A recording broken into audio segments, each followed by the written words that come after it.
वो तारीख है, जहनों में रहना है जिसे, कागजी पुर्जे नहीं जो फाड़ डाले जाएंगे। जिस जमीन पर मैं खड़ा हूं ये मेरी पहचान है। आप आंधी हैं तो क्या मुझको उड़ा ले जाएंगे?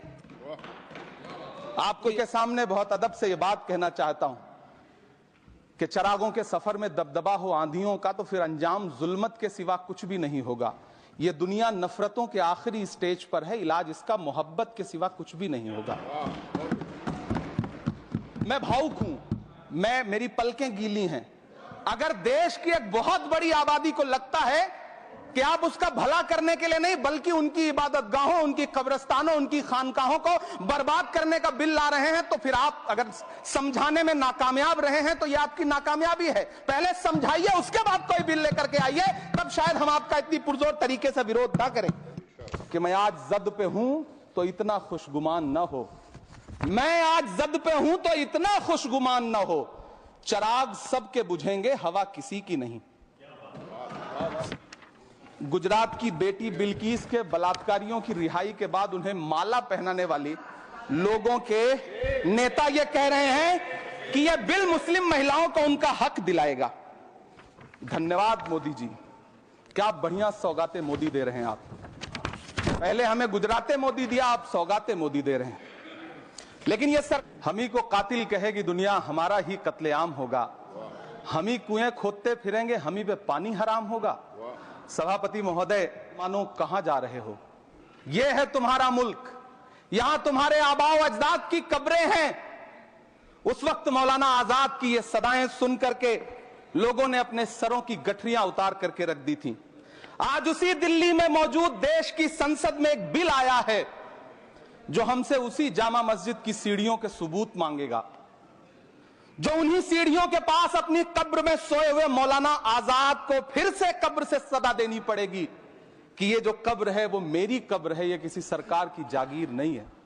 सभापति महोदय, मुस्लिम महिलाओं को हक दिलाने वाला बताया जा रहा है, उसे संसद में पेश करने वाली पार्टी के पास न तो राज्यसभा में, न लोकसभा में, न देश की किसी विधानसभा में एक भी मुस्लिम महिला सदस्य नहीं।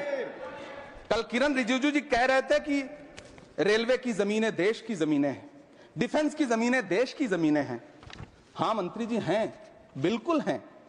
ये जो वक्फ की जमीनें हैं ये हमारे पुरखों ने धार्मिक कामों के लिए डोनेट किया है, तो हम भी तो इसी देश के नागरिक हैं, हम भी तो इसी देश के बेटे हैं, तो वक्फ की जमीनें भी तो इसी देश की जमीनें हैं, उनको पराया क्यों बोलते हैं आप?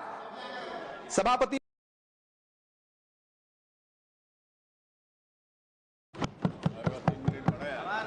धन्यवाद सभापति महोदय। हम ही को कातिल कहेगी दुनिया, हमारा ही कत्लेआम होगा। हम ही कुएं खोदते फिरेंगे, हम ही पे पानी हराम होगा। सभापति महोदय, सन 1947 में दिल्ली की जामा मस्जिद की तारीखी सीढ़ियों पर खड़े होकर के भारत रत्न मौलाना अबुल कलाम आजाद साहब ने कहा था कि मुसलमानों कहां जा रहे हो? यह है तुम्हारा मुल्क, यहां तुम्हारे आबाओ अजदाद की कब्रें हैं। उस वक्त मौलाना आजाद की ये सदाएं सुन करके लोगों ने अपने सरों की गठरियां उतार करके रख दी थी।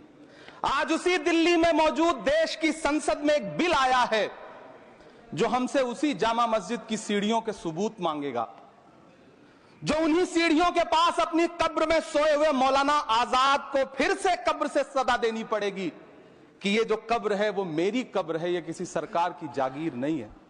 सभापति महोदय, मैं जहां खड़ा हूं इसी संसद भवन के सामने सड़क के उस पार अपनी कब्र में सोए हुए भारत के पूर्व राष्ट्रपति फखरुद्दीन अली अहमद की कब्र है। शायद अब उस कब्र से भी सदाएं आए कि ये कब्र मेरी कब्र है, ये सरकार की जागीर नहीं है। सभापति महोदय, मैं वक्फ कानूनों में किए जा रहे संविधान विरोधी बदलावों के खिलाफ बोलने के लिए खड़ा हुआ हूं। संविधान का आर्टिकल 14 हो, 29 हो, 30 हो, चीख चीख कर कहता है कि देश में सब बराबर के हकदार हैं। आर्टिकल 26 कहता है कि सबको अपने अपने मजहबी कामों के लिए मंदिर, मस्जिद, गिरजाघर, गुरुद्वारों का निर्माण करने का हक है और उसका रखरखाव का भी हक है। लेकिन डॉक्टर बाबा साहब अंबेडकर के संविधान को हर दिन कुचलने वाली यह सरकार देश के मुसलमानों से नफरत में इतनी अंधी हो गई है कि खुलेआम देश की संसद में देश सरकार के माइनॉरिटी मिनिस्टर साहब और होम मिनिस्टर साहब झूठ बोलते हैं और देश को गुमराह करते हैं। झूठ शब्द असत्य बोलते हैं। सरकार ने इस बिल का नाम उम्मीद रखा है। मंत्री जी कल से इसे देश के मुसलमानों के लिए नई उम्मीद बता रहे हैं। नहीं मंत्री जी, न तो यह बिल मुसलमानों के लिए नई उम्मीद है और न ही उम्मीद की नई किरण। सभापति महोदय, भाजपा ने पूरे देश में वक्फ के नाम पर कई सारे झूठ फैलाए हैं। आइए आज उनकी सच्चाई पर बात करते हैं। वक्फ ट्रिब्यूनल को ऐसे बताया जाता है जैसे वक्फ ट्रिब्यूनल कोई मजहबी खाप पंचायत हो। सभापति महोदय, जबकि सच्चाई यह है कि वक्फ ट्रिब्यूनल भी तो सरकारी न्यायिक विभाग है, जिसमें सरकार द्वारा नियुक्त जज होते हैं, जिसमें प्रशासनिक अधिकारी होते हैं, कहीं ऊपर से थोड़ी आ गए। सभापति महोदय, देश के गृह मंत्री जी ने इसी सदन में कहा कि वक्फ ट्रिब्यूनल के फैसले के खिलाफ कोई कोर्ट नहीं जा सकता, जबकि सच यह है कि वक्फ एक्ट 1995 की धारा 83(9) के तहत हाई कोर्ट वक्फ ट्रिब्यूनल के फैसले की न सिर्फ समीक्षा कर सकता है बल्कि उसे बदल भी सकता है। सच तो यह है कि वक्फ बोर्ड खुद अपनी जमीनों के लिए कई सारी कोर्ट में मुकदमे लड़ रहा है। सभापति महोदय, दिल्ली की जिन 123 संपत्तियों को लेकर कल माइनॉरिटी मिनिस्टर, होम मिनिस्टर साहब और अभी आदरणीय नेता सदन बात कर रहे थे, आइए उनकी सच्चाइयों पे भी बात करते हैं। 1911 में जब अंग्रेजी हुकूमत ने कोलकाता के बजाय दिल्ली को राजधानी बनाने का फैसला किया, तो रायसीना हिल्स के चारों तरफ जो मुसलमानों की ढेर सारी जमीनें थी उनको एक्वायर किया गया और लुटियन को इसकी तामीर की जिम्मेदारी सौंपी गई। सेंट्रल विस्टा की तरह लुटियन जोन का मेगा प्लान तैयार हुआ, लेकिन उस वक्त के मुसलमानों ने उस वक्त की अंग्रेजी हुकूमत से अपनी इबादत गाहों को बचाने के लिए लड़ाई लड़ी। मामला ब्रिटिश गवर्नमेंट तक पहुंचा। तब यह तय हुआ कि वो जो धार्मिक स्थल हैं उन्हें जस का तस रहने दिया जाएगा। इंडिया गेट के बगल वाली मस्जिद हो, जाब्तागंज, सुनहरी बाग मस्जिद हो, पार्लियामेंट रोड वाली मस्जिद हो, ऐसी 123 संपत्तियों के मैनेजमेंट के लिए 1913 में मुसलमान वक्फ वैलिडेशन एक्ट बना और उसके बाद एक नया शहर बसाया गया जिसे लुटियंस जोन का नाम दिया गया। फिर 1943-45 के बीच एक और समझौता हुआ आजादी से पहले, उसके तहत काफी सारी वक्फ जायदादों को सुन्नी मजलिस औकाफ बनाकर उसके अंडर किया गया ताकि उसकी देखरेख की जा सके। गृह मंत्री जी 2 दिन से सदन में जो बात कह रहे हैं वो दरअसल 123 संपत्तियां उसी सुन्नी मजलिस औकाफ के तहत आती। सभापति महोदय, आजाद भारत आजाद हुआ। आजादी के बाद भारत में 1954 में वक्फ एक्ट लागू हुआ, जिसकी धारा 9 के तहत 1964 में केंद्रीय वक्फ काउंसिल का गठन हुआ। दिल्ली की वही 123 प्रॉपर्टीज को 1970 में सर्वे गजट करके गजट नोटिफाई किया गया। इसके निपटारे के लिए पूर्व प्रधानमंत्री इंदिरा जी के द्वारा 1974 में एक बर्नी कमेटी बनाई गई। बर्नी कमेटी ने 1976 में इन 123 संपत्तियों को दिल्ली वक्फ बोर्ड की संपत्ति होने की रिपोर्ट सौंपी। उस रिपोर्ट के आधार पर 1984 में कांग्रेस सरकार ने उन 123 प्रॉपर्टीज को दिल्ली वक्फ बोर्ड को सौंपने का फैसला किया, जिसके खिलाफ विश्व हिंदू परिषद कोर्ट गई। मामला 2011 तक पेंडिंग रहा। फिर 2011 में कोर्ट ने सरकार को आदेशित किया कि इसका निपटारा करो। तब 2013 में तत्कालीन यूपीए सरकार ने दिल्ली की उन्हीं 123 जायदादों को बर्नी कमेटी की सिफारिशों के मुताबिक वक्फ बोर्ड के हवाले किया। यही वो प्रॉपर्टीज हैं जिनके नाम से गृहमंत्री जी कल से कांग्रेस को कोस रहे हैं। फिर आई 2014 में भाजपा की सरकार, जो तब से इन जमीनों को हड़पने की साजिश कर रही है। जिस बिल को मुसलमानों के हुकूक की हिफाजत करने वाला बिल बताया जा रहा है, उसी को पेश करने के लिए और उस पर बात करने के लिए लोकसभा में भाजपा सरकार के पास एक भी मुस्लिम सांसद नहीं है। जिस वक्त, मैं लोकसभा कह रहा हूं, सुना करिए, जिस वक्फ बिल को मुस्लिम महिलाओं को हक दिलाने वाला बताया जा रहा है, उसे संसद में पेश करने वाली पार्टी के पास न तो राज्यसभा में, न लोकसभा में, न देश की किसी विधानसभा में एक भी मुस्लिम महिला सदस्य नहीं। कल किरण रिजिजू जी कह रहे थे कि रेलवे की जमीनें देश की जमीनें हैं, डिफेंस की जमीनें देश की जमीनें हैं। हां मंत्री जी, हैं, बिल्कुल हैं। ये जो वक्फ की जमीनें हैं, ये हमारे पुरखों ने धार्मिक कामों के लिए डोनेट किया है, तो हम भी तो इसी देश के नागरिक हैं, हम भी तो इसी देश के बेटे हैं, तो वक्फ की जमीनें भी तो इसी देश की जमीनें हैं। उनको पराया क्यों बोलते हैं आप? सभापति महोदय, अशफाकुल्ला खान जब फैजाबाद की जेल में फांसी के फंदे पर झूल रहे थे तो इसी देश की जमीन के लिए झूल रहे थे ना। सभापति महोदय, अंडमान की जेल में काला पानी की सजा काटकर अपनी जान देने वाले मौलाना फजले हक खैराबादी हो या शेर खान अफरीदी हो, वो भी तो इसी जमीन के लिए अपनी जान दे रहे थे ना। सभापति महोदय, पाकिस्तान के खिलाफ लड़ते हुए अपनी जान देने वाले महावीर चक्र विजेता ब्रिगेडियर उस्मान हो या पाकिस्तान के पैटर्न टैंक उड़ाने वाला परमवीर चक्र विजेता वीर अब्दुल हमीद हो, वो भी तो इसी जमीन के लिए अपनी जान दे रहा था ना। और मंत्री जी, मैं इस सदन में अलग ऐलान ये कहता हूं कि जब भी इस देश की जमीन को लहू की जरूरत होगी, आपसे 2 कदम आगे इमरान खड़ा मिलेगा, ये मैं आपसे यकीन दिलाते हुए कह रहा हूं। सभापति महोदय, मैं सरकार से कहना चाहता हूं, हमसे हमारी इबादत गाहें तो मत छीनिए ना, हमारे घरों पे बुलडोजर तो मत चलाइए ना, हमारी कब्रों में तो हमें सुकून से सोने दीजिए ना। सभापति महोदय, माइनॉरिटी मिनिस्ट्री का बजट कट करके, मुस्लिम बच्चों की स्कॉलरशिप बंद करके अब सरकार कह रही है कि हम वक्फ की आमदनी से गरीब मुसलमानों का भला करेंगे। गुजरात की बेटी बिल्किस के बलात्कारियों की रिहाई के बाद उन्हें माला पहनाने वाली लोगों के नेता ये कह रहे हैं कि यह बिल मुस्लिम महिलाओं को उनका हक दिलाएगा। धन्यवाद मोदी जी, क्या बढ़िया सौगातें मोदी दे रहे हैं आप। पहले हमें गुजराते मोदी दिया, आप सौगातें मोदी दे रहे हैं।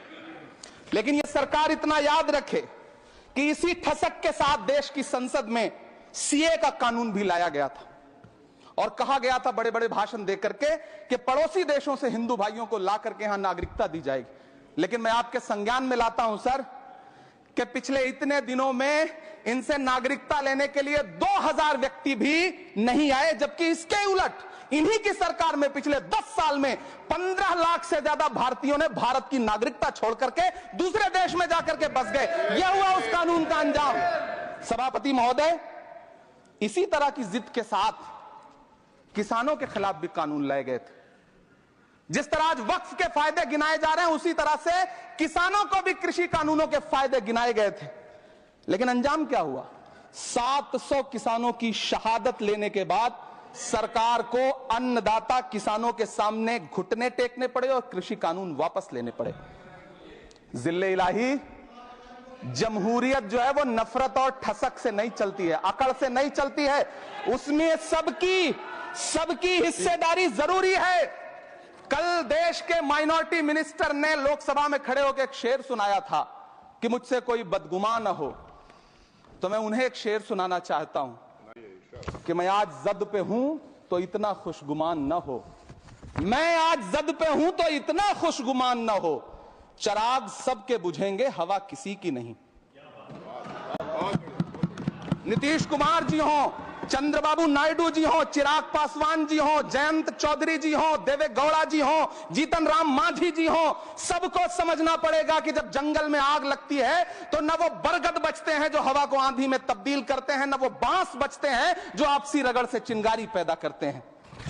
सभापति महोदय, जब देश को मनमोहन सिंह साहब जैसा काबिल प्रधानमंत्री मिलता है तो देश को आरटीआई जैसा एक्ट मिलता है, सेज जैसा एक्ट मिलता है, मनरेगा जैसा एक्ट मिलता है, लिबरलाइजेशन मिलता है, राइट टू एजुकेशन मिलता है, नेशनल फूड सिक्योरिटी एक्ट मिलता है।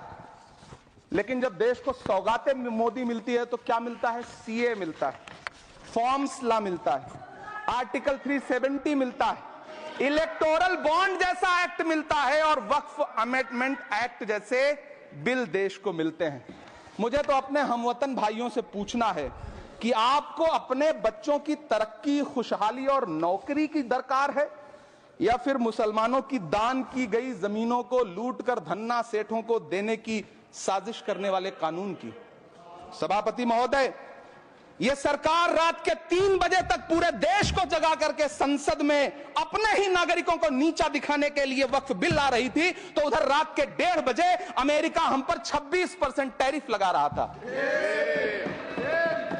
सरकार की प्राथमिकताएं देश को पता। सभापति महोदय, मैं बहुत भावुक हूं आज और मुझे अच्छा लगा कि आदरणीय नेता सदन जगत प्रकाश नड्डा जी ने बहुत अच्छी बातें भी की, मन से बातें की। क्योंकि उनके नाम में प्रकाश जुड़ा है तो मैं उनमें हमेशा एक रोशनी की किरण देखता हूं।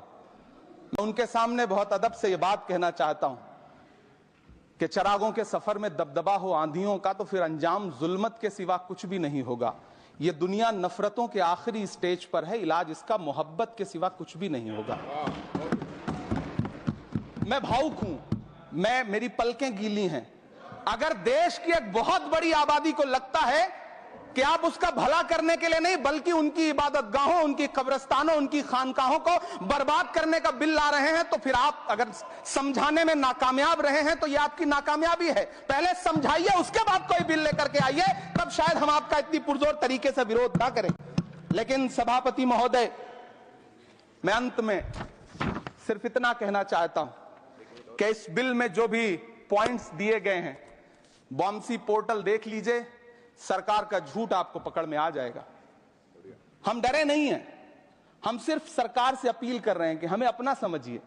हम आपके अपने हैं, इस देश के नागरिक हैं, और आप ताकत में हैं। संख्या बल के आधार पर बिल हो सकता है आप पास करा ले, लेकिन आपको यह बात समझनी पड़ेगी कि हम तो वो तारीख हैं, जहनों में रहना है जिसे, कागजी पुर्जे नहीं जो फाड़ डाले जाएंगे।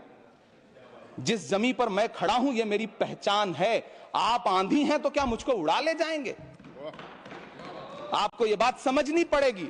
आपको अगर इतना विपक्ष की तरफ से पहले जेपीसी में इतने सारे पॉइंट्स आए और उसके बाद कल से लोकसभा में और राज्यसभा में सुझाव आप सुनने को तैयार नहीं है, लोगों की शंका को दूर करने के बारे में आप बिल्कुल सोच नहीं रहे, बस आप कह रहे हैं यह बिल उम्मीद की नई किरण है। नहीं साहब, इसे भले किरण जी लेके आए हैं, लेकिन ये उम्मीद की नहीं बल्कि नाउम्मीदी की किरण है। और इस देश की एक बहुत बड़ी आबादी इस बात से खदशे में है, शक में है कि आप सीधे उनकी जमीनों को लूट करके धन्ना सेठों को बेचना चाहते हैं। मेरी अब भी आपसे अपील है कि इस बिल को वापस लीजिए। यह बिल कहीं से आपके अपने नागरिकों के लिए अच्छा नहीं है। यह बिल सिर्फ इस देश के मुसलमानों को नीचा दिखाने का और अपने एक ऐसे मतदाता वर्ग को खुश करने का बिल है जिनको इस बिल के पास हो जाने से कुछ मिलेगा भी नहीं, लेकिन आप एक नैरेटिव देना चाहते हैं, एक मैसेज देना चाहते हैं। मेरी आपसे अपील है कि कृपया ये जो सबका साथ सबका विकास का नारा है, इस नारे को रत्ती भर तो चरित्रार्थ कर दीजिए। बहुत बहुत धन्यवाद।